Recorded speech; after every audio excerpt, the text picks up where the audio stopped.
Last spring, the All Souls Board approved a practice of splitting our offering plate every Sunday.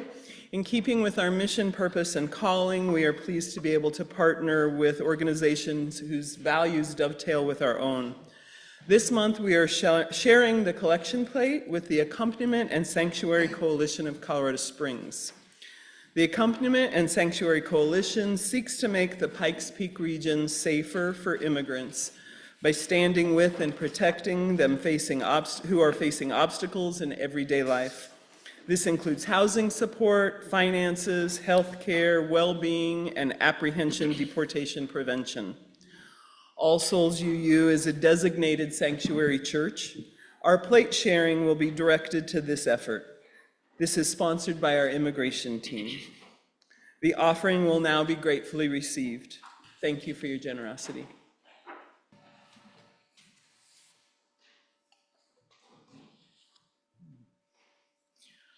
Our bird for December is raven. Ravens travel in pairs, such as Odin's pair, memory and thought.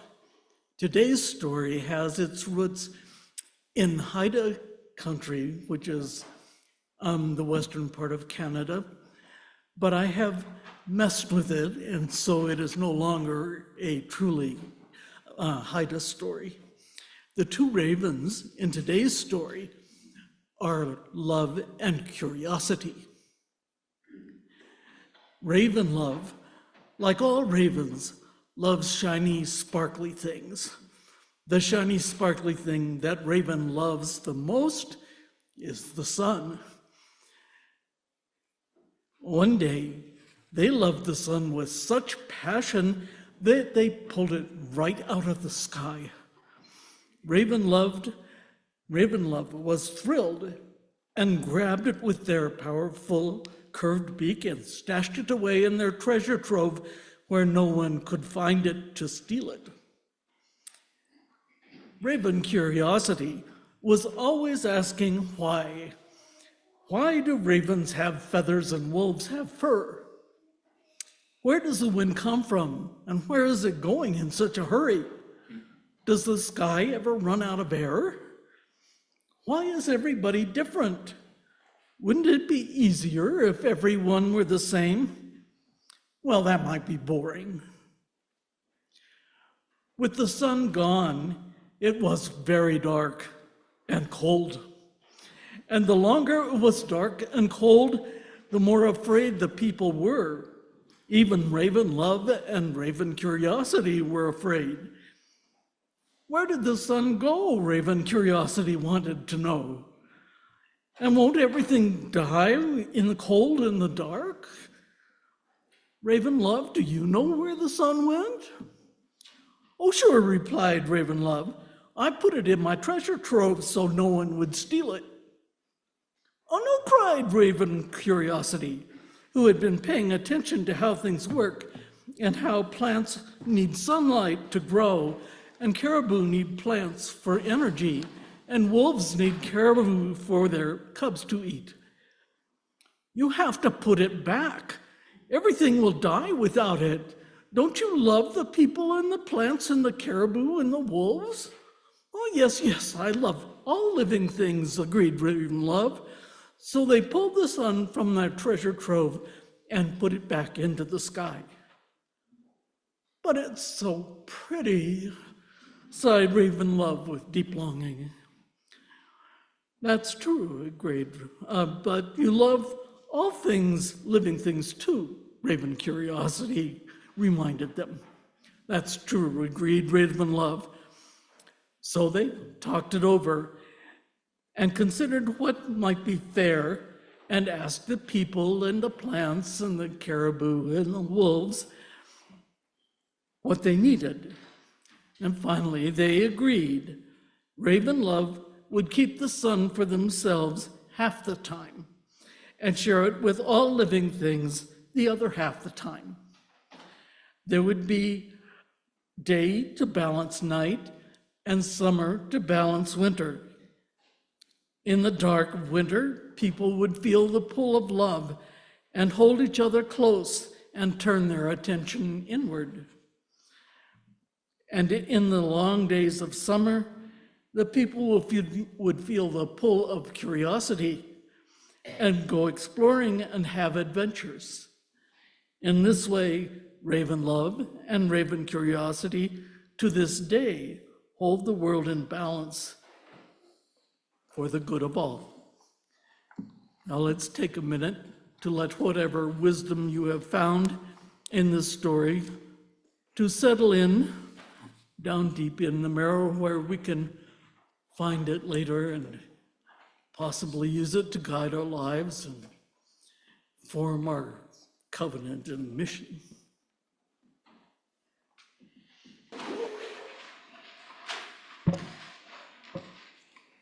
So, any Doors fans here? Was it the soft parade where he starts off, I remember back in seminary school. Well, I've been to seminary school. And so this is a story about that. I went to a Presbyterian seminary and was taught, I don't even remember what the class was now. That's probably not good. I was taught a class by an Episcopalian priest from another seminary in town, an Episcopalian seminary. I guess they swapped instructors from time to time. And he was telling us a story one time, I think it was about liturgical arts, right? And he's telling a story about a memorial service that he did once for, it was in the Pacific Northwest. It was very wet and rainy, and it was for somebody who had been cremated, and so there were ashes in the urn. The idea was that he was supposed to say some words, they were going to play a song, and he was going to, empty the urn onto this garden area. And the song that the mourning person had chosen was Elton John's "Circle of Life" from Lion King, right? And this poor Episcopalian priest, like, that is not Episcopal theology. That is maybe Unitarian Universalist theology. Episcopalian theology would have not the circle of life. It's sort of more like a one-way elevator to the Lord, So he was a little bit upset by that. But, what is he going to do? So he does the thing. And unfortunately, being in the Pacific Northwest, the ashes clumped together. And so he's playing this theological song that he doesn't agree with and trying to get the ashes out. And then they came out in a giant cannonball of death, I guess. And actually, since they were ashes on a garden, actually reflected the song more than his own theology, right? So, that story ultimately winds up being, in a sense, about different concepts of salvation, right? The priest is all about salvation in God after death, while the bereaved was taking solace in the interdependent cyclical web of life. In non-Unitarian or non-Universalist traditions, there's this idea that you die, and if you're one of the popular kids, you are saved. There's no circle or cycle. Salvation is the end of the game. And that's, of course, not exactly our idea of salvation. Our idea of salvation has, in fact, evolved over centuries and has its root in our universalist heritage. In fact, that word universalist refers to salvation, universal salvation. The universalists came along and said that salvation was not just for the cool kids. It's for everyone. It's universal, hence the name universalist. Why would a loving God create beings that he would then condemn to torture for eternity or cast out or whatever? So that was one of the foundations of universalism. And it was in a Christian context, right? And some of you may be comfortable with that concept, and others may have a hard time. It may harken back to some prior religious episodes you'd rather leave in the past. Or it may just, like, this whole concept of salvation may be like bananas, who cares? I don't get it. But in fact, it is a founding distinction of our faith. and we ignore it, at least conceptually, at our peril of losing our own history. So let's welcome for a moment history into our hearts. It's how we got here, after all. The tradition in which you are presently sitting is the love child of two prior traditions, the Universalists and the Unitarians. And they merged in 1960. Is that right? 1960? 61. I never get that date right. Okay, that's not fair. That's not fair. The Beatles came in 64. Which gets me nowhere, ever, because then I'm like, well, still, is it 60? No, it's 61. So these merged, Unitarians and Universalists merged in 61. And a new and ancient tradition was born or reborn or Frankensteined into life.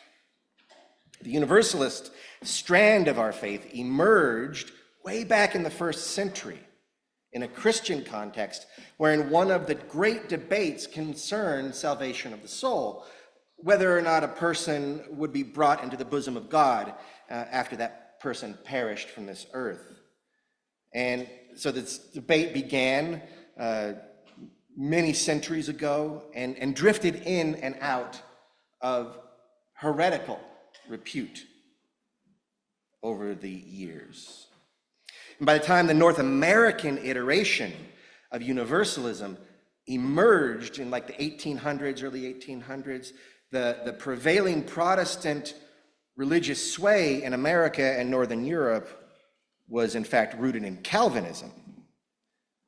And the Calvinists held that a select few souls were chosen, predestined by God, and there was nothing anyone could really do about it. You could certainly damn yourself with your actions, but you couldn't really save yourself. And in this framework, faith was then emphasized over works. The Universalists had a different idea. Hosea Ballou, a Boston Universalist, read the Bible and wondered provocatively, why would a loving God create beings that he would then damn to hell for eternity? He promoted the notion that a loving God would at least eventually bring everyone back home. Everyone is saved. Calvinists were apoplectic.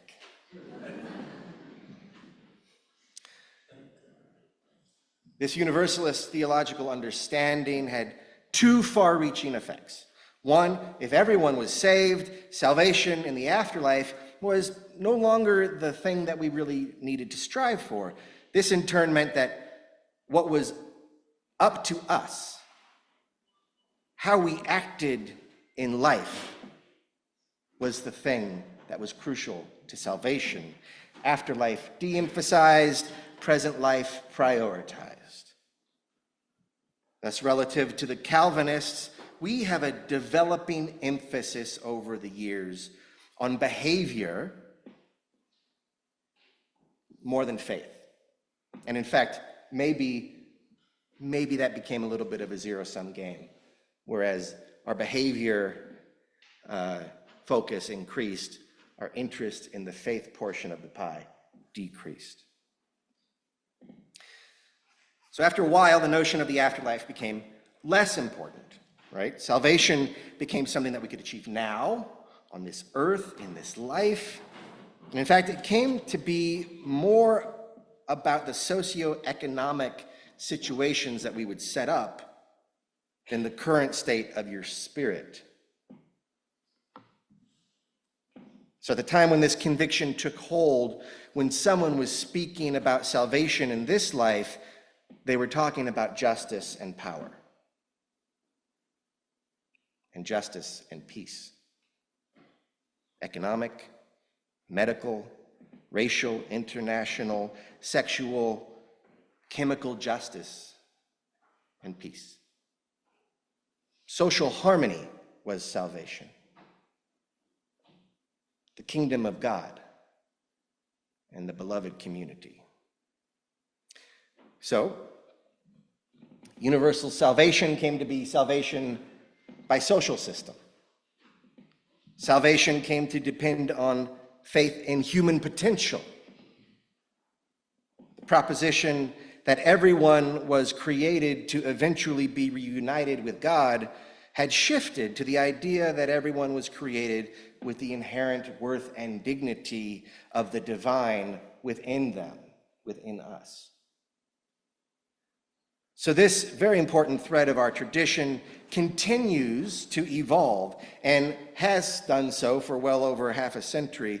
It has lived in our first principle, right? Remember the first principle, the inherent worth and dignity of all people. That everyone is saved had evolved into the principle that everyone was born with inherent worth and dignity. And then last June, our tradition adopted by democratic process a reimagining of our principles into values. But we can still feel the powerful echoes of our tradition's faith in universal salvation.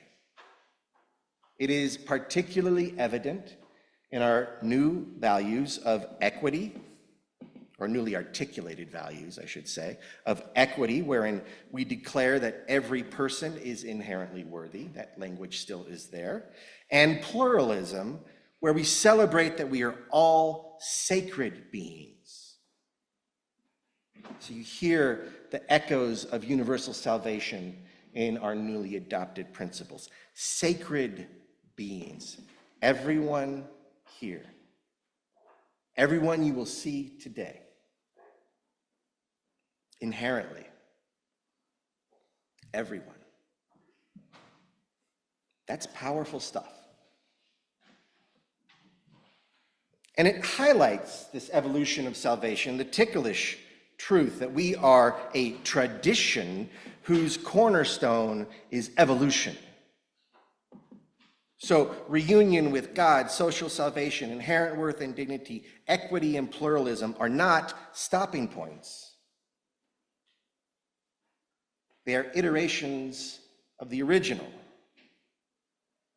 They're iterations of universal salvation, and we are still evolving, and revelations implied and inspired by universal salvation continue to unfold. So without losing our inspiration to strive for social salvation and the sacred nature of one another, which are of inestimable value, I would like to propose to you the prospect that spiritual salvation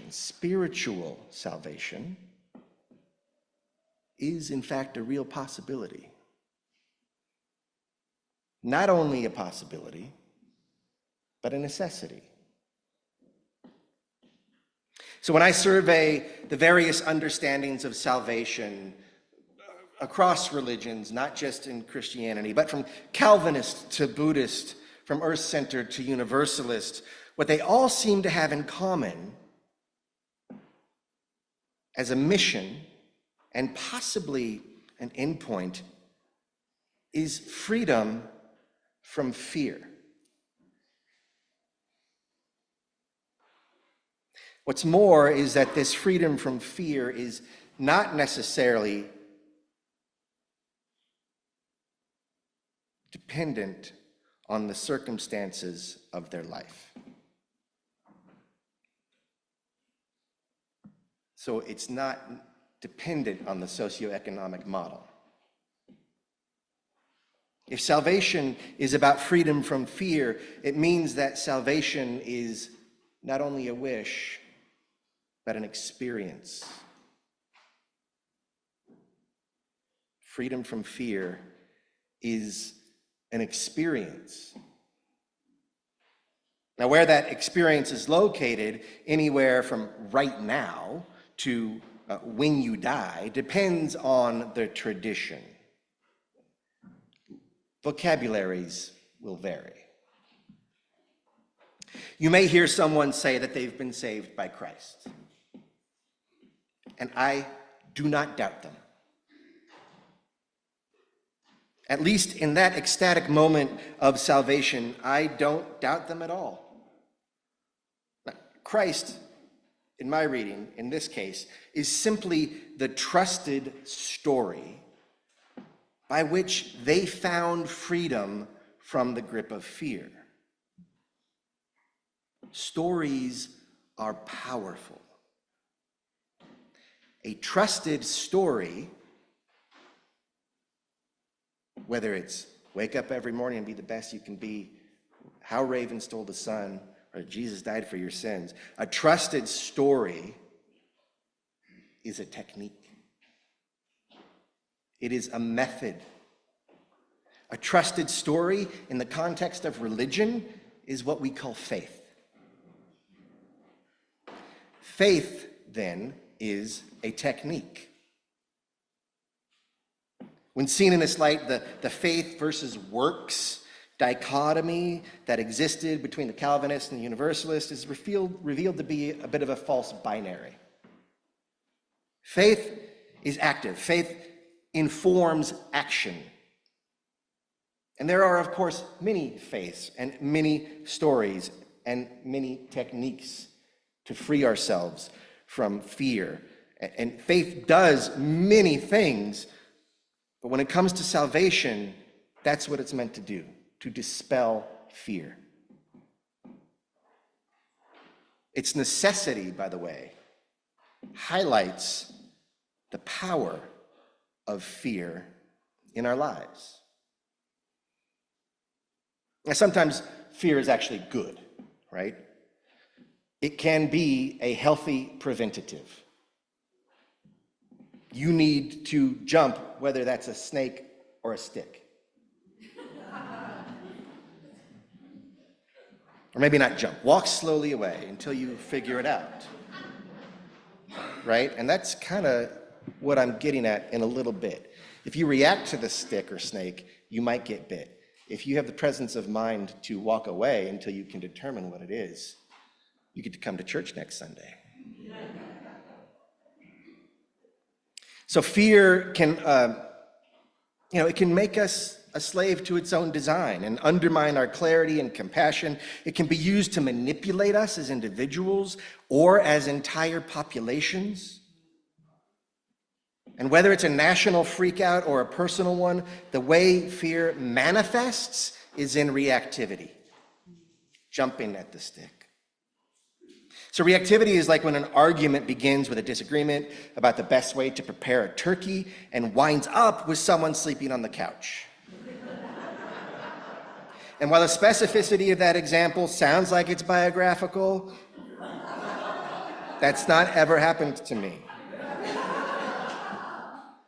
But I, like you, have many instances where mutual reactivity spirals from smudge to shatter. And that dynamic plays out all the way up and all the way down. Fear makes reactivity automatic. No one plans to freak out, but we become little fear robots, and pretty soon things are breaking, whether it's hearts, integrity, bones, or countries. So this means that the first step to releasing ourselves from the grip of fear is becoming aware of its imperatives and impulses, becoming less automatic, less predetermined by something outside of our intention means becoming more free. And that is exactly what we were doing earlier today in our Vipassana meditation. You're becoming aware of the automatic. That's the first step. Awareness reduces reactivity. It turns fear from a monster into a puzzle. When we are afraid in the dark, it simply helps to turn on the light. So with all this in mind, the power of awareness and faith and the ongoing evolution of our approach to salvation, I developed a kind of litany of salvation. And it goes like this. Salvation is the experience of being free from the grip of fear. Salvation is the experience of being free from the grip of fear. This does not mean that fear is eliminated. It means that you're not hooked by it. You're free from its thrall. Salvation is experienced as being free from the grip of fear. Faith dispels the grip of fear. Faith is a deep trust in life.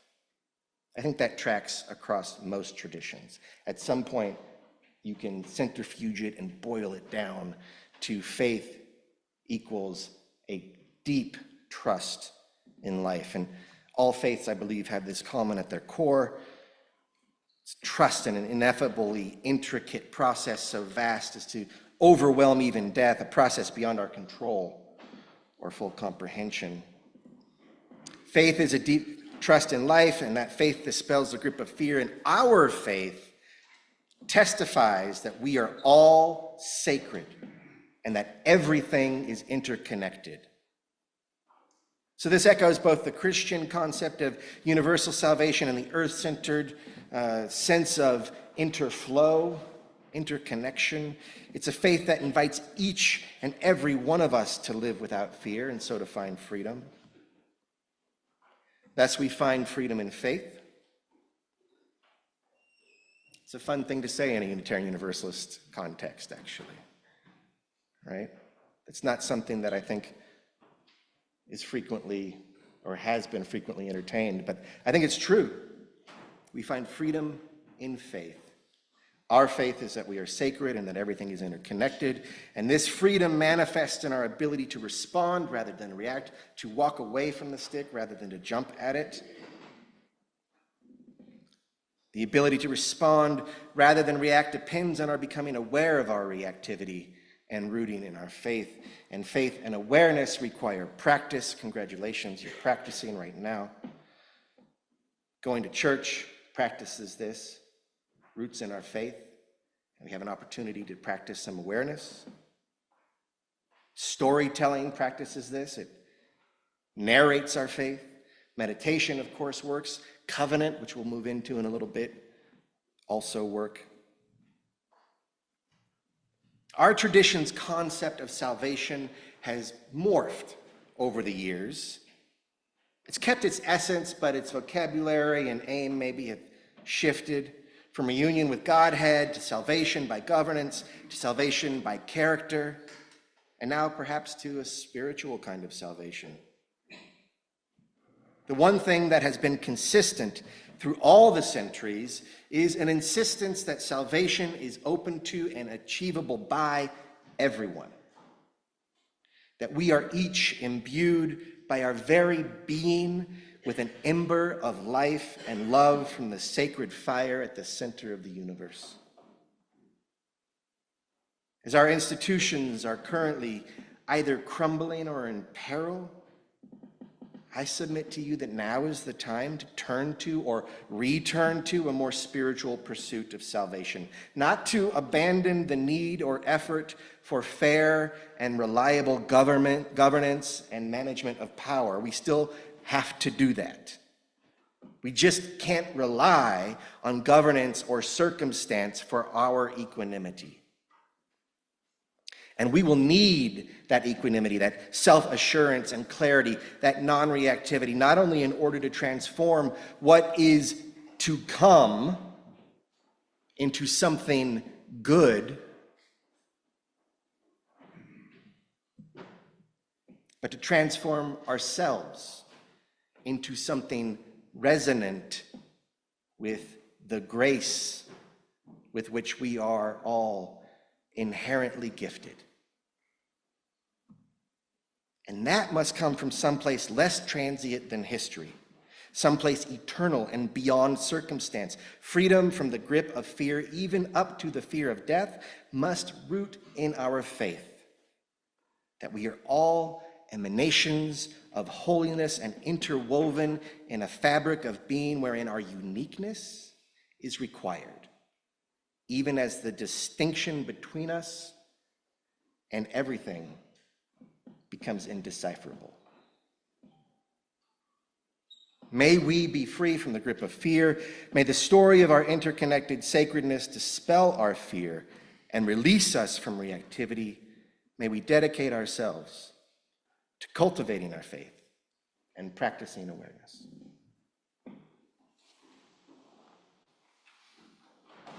As we leave this sacred time that we have made with one another and for one another, let us go knowing that each person that you encounter today has that sacred fire, that inherent holiness within them, and that you're connected to them. And that our story starts with love at the center. Let us develop that story and live that story. Let us go in peace. Let's go singing.